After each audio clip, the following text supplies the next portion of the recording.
ఈ హీరోస్ కి బ్యాక్గ్రౌండ్ అయితే బానే ఉంది, కానీ క్లిక్ అవ్వలేకపోయారని చెప్పాలి ఇండస్ట్రీలో. లైక్ ఎలా అంటే నెపో కిడ్స్ అనొచ్చేయాలని. అల్లు శిరీష్ అన్న కెరియర్ లో తీసింది కొన్ని సినిమాలు అయినా దాంట్లో చెప్పుకోదగ్గ మూవీ ఏదన్నా ఉందంటే ఒక్క క్షణం అని చెప్పొచ్చు. ఆ మూవీ కొంచెం ఫైనాన్షియల్ గా కూడా హిట్ అయిపోయింది, అదొక్కటే అని చెప్పొచ్చు. కానీ ఇప్పటికి కూడా హిట్ల కోసం ట్రై చేస్తూనే ఉన్నాడు.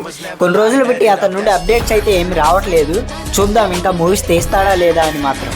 అక్కినేని అఖిల్, అతని మొదటి మూవీ అయిన అఖిల్ మూవీకి ఎంత హైప్ ఉందంటే దాదాపుగా దాని బిజినెస్ టైర్ 1 హీరోలతో జరిగిందంట.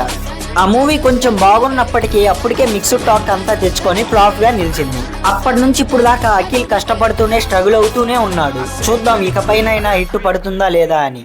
ఆది సాయి కుమార్, ఇతను ఎప్పుడో ప్రేమ కావాలి మూవీతో అప్పుడెప్పుడో హిట్ కొట్టాడు. దాని తర్వాత సరిగ్గా చెప్పుకోదగ్గ మూవీస్ అయితే ఏం రాలేదు. దాదాపుగా 20కి పైనే రిలీజ్ అయ్యాయి. రీసెంట్ గానే శంబాలా అనే ఒక మూవీతో బ్లాక్ బస్టర్ అయితే కొట్టాడు. చూద్దాం ఈ హిట్ ట్రాక్ అంతే కంటిన్యూ చేస్తాడా, మళ్ళా అదే పాత పద్ధతిలోకి వస్తాడా అని. వీడియోకి రీచ్ అయితే బాగానే పోతుంది, కానీ లైక్ అండ్ సబ్స్క్రైబ్ మాత్రం చేసుకోవట్లేదు. Please to follow and subscribe.